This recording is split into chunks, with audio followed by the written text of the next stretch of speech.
Ramogi Radio Ramogi Karchun Jaluo Matuch ka kod kacha wan kodi ondamo kondamo mar yango ni matimore e kor gwengewa kokelni gi Coop Bank Assurance Intermediary.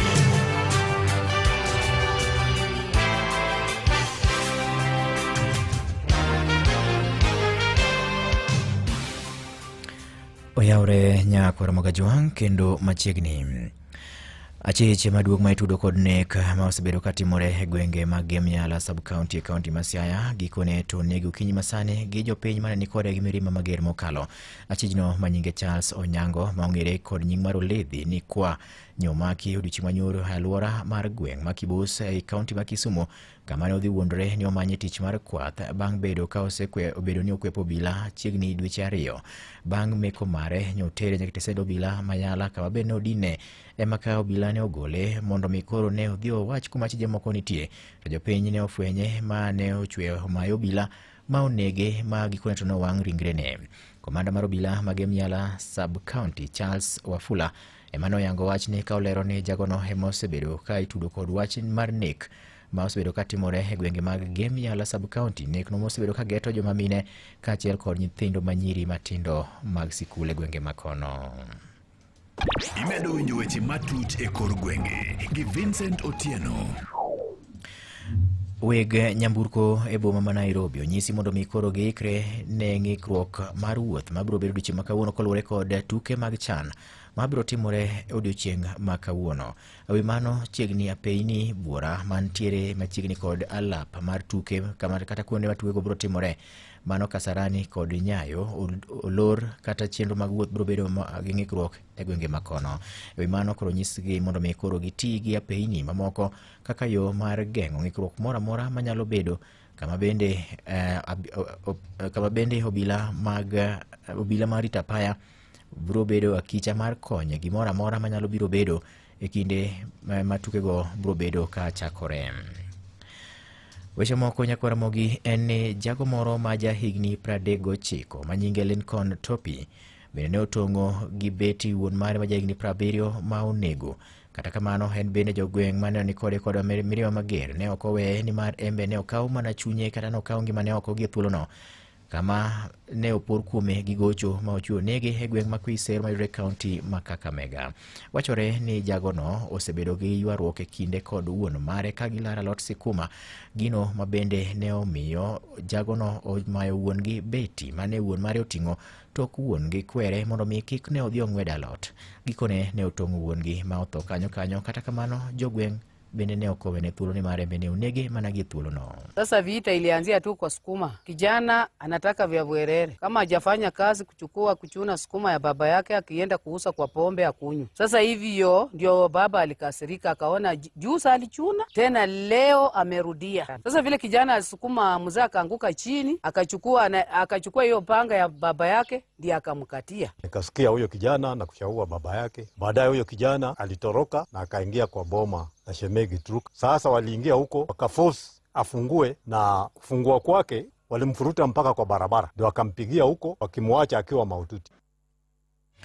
Wach makamano ne oyangi kod apisa marobila komanda marobila gwenge makono mano Ezekiel Chepkwony mabende ne owacho ni adier ni rawerano ne onego wuon mare kotenre kod gwandruok e weche mag lara lot. Baba aliaga na kijana naye alikuwa jaribu kutoroka akashikwa na wananchi wenye walikuwa na hamaki na pia akauawa hapo.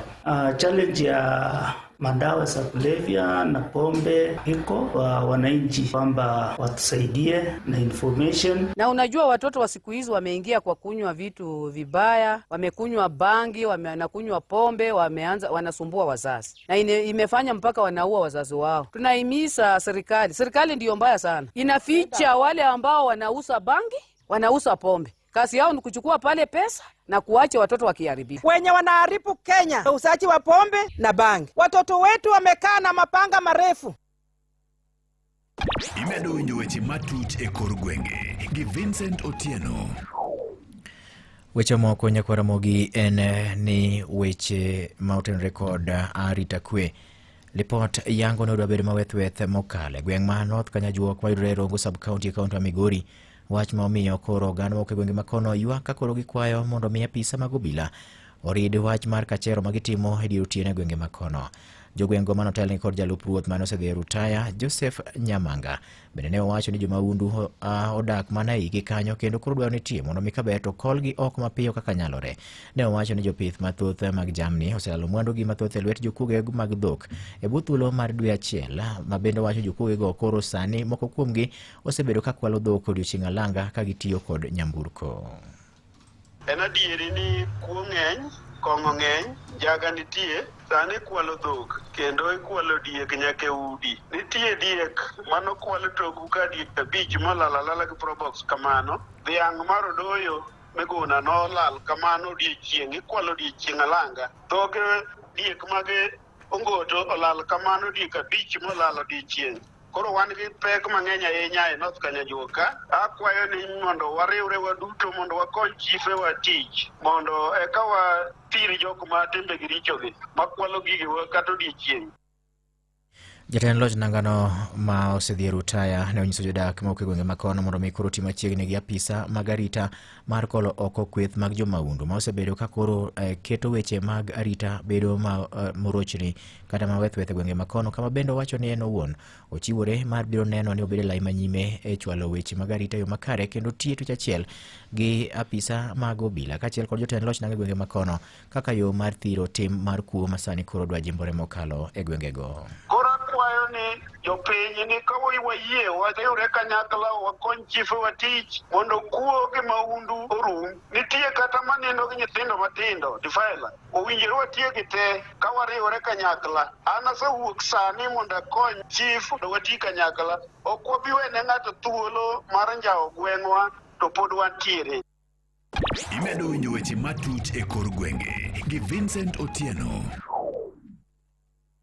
Komachielo nyakwaramogi en ni jolupo mawuok e dho wath ma Kithegung'a mayudore sub-county ma Nyatike e kaunti ma Migori bende ywak oluwore kod lil kaachiel kod nywandruok ma sani okwako dho wadhno, ka bende koro gijiwo sirikal mamalo kaachiel kod piny owacho mar kaunti ma Migori mondo mi kaw yie to gerne e chope. Jakom mar dho wadhno Manokoth Aguko bende ne owacho ni onge chope malong'o e dho wath kanyo, wach koro chuno jolupo mondo mi koro many kuonde mamoko ma ginyalo dhi losore e oko mar wath kanyo, kaka ilerno gi jafwambo marwa e kaunti ma Migori Joe Juma. Jakom ma jolupo e dho wadhno ma Kithegung'a Koth Aguko wacho ni nyaka sani gionge kata kod chope malong'o ma bende koro ginyalo tiyo gi dho wadhno, kama e kosin jolupo mondo koro wuotho ndao mabor ka gin chope makare. Aguko wacho ni chuma bende yande gitiyo godo ma bende nyaka sani korach mokalo en mano mane oger higni 10 mokalo e bwo chenro mane tayo kod riwruok mong'ere kaka Lake Victoria Environmental Management Program (LVEMP). Owacho ni higni malo 10 mokalo piny owacho malo kaachiel kod mano mar kaunti pok ogero kata cho achiel e dho wadhno, ka bende wacho ni onge mar chope malong'o e dho wadhno koro weche mag ler koro ok ber kata matin. Nitie biches mamoko mane oyudo pesa mag LVEMP phase 2 manotimore something like 10 years ago. LVEMP nogero ka permanent to nyaka ne LVEMP dhi pok gichapo kwachako yudo fan moro amora kata mana investors nyalo kelo gima chal kamano. Koro iyudo ka mane gigero ka koro moko pong' moko e pino oketho. For example kidu kata Kithegung'a kata kidhi Kibro nogero Kibro LVEMP nogero ne gi chuo maber, lakini koro pino donjo magi mane piyo biro mang'eny mo interfere gi biches nodhi oketho ma koro iyudo ka koro gicha koro ok nyal konyo gi, koro en valueless. Jolupo gi madho wadho ma Kithegung'a wacho ni yudo chopego malong'o ma bende koro nyalo konyo gi e keto ler, ka bende koro gikwayo piny owacho ma kaunti ma Migori kod mano mamalo mondo koro winji ywak ma gisegolo. Komachielo koth bende wane kaka tend jolupo gistemo wuoyo kod jolupo mondo koro we losre nam, ka bende wacho ni thothgi koro oseyo tim machal kod mae ka mana matin ema pod losre nam. Owache mago bende kolosre nam gin mana mago eko ma bende samoro kodhi chiko mabor ei nam, ka mago bende tie alwora mar dho wadhno to koro ok losre ei nam nyaka sani. Uno koro botelo ma bich ma Kithegung'a ka an jatelo mar 7 and nyaka ne telo ni chakre nyaka kawuono onge gir county government mora mora mosenyono bo bich ma Kithegung'a, and not even county only, even the national government itself pok okelo gimoro amora within Kithegung'a beach, but osebedo kwa struggle. Ing'eni jonam kaka joma dhi e dir nam to chuogi onge ok gilosre en gilosore nam. thoth ji to watemo puonj watemo ni kidhi nam to tem matek idiri mondo kalosoro ko injiru gi tiek gi oko. Koro iyudo ka samoro ng'ato kenya kontrol moro samoro kinyemo kasaso koro chune ng'olosre gi ei nam, lakini alwora mar kuonde mwadake dho kuonde gi machiegni ok wayie gima chal kamano ka wayudi manie kes mar. Ne wane kaka jolupo gombo margi en ni mondo koro giket ler alwora mar dho wadhno kaachiel kod nam Lolwe, kabinde koro kwayo jolupo duto ni koro ket ler mbele. Ne Nyakalondo Maramogi kuok e kaunti ma Migori, an Joe Juma. Imedo winjo weche matut e kor gwenge gi Vincent Otieno. Giko mar weche manyien kane gin mago matuche kor gwenge Nyakwar Mogajwang, watudre ka ng'oromo saa 7 ne weche manyien adimba. Nyinga Vincent Otieno. Magone matuch ka kod kacha. Wan kodi ondamo kondamo mar yango ni matuche kor gwengewa.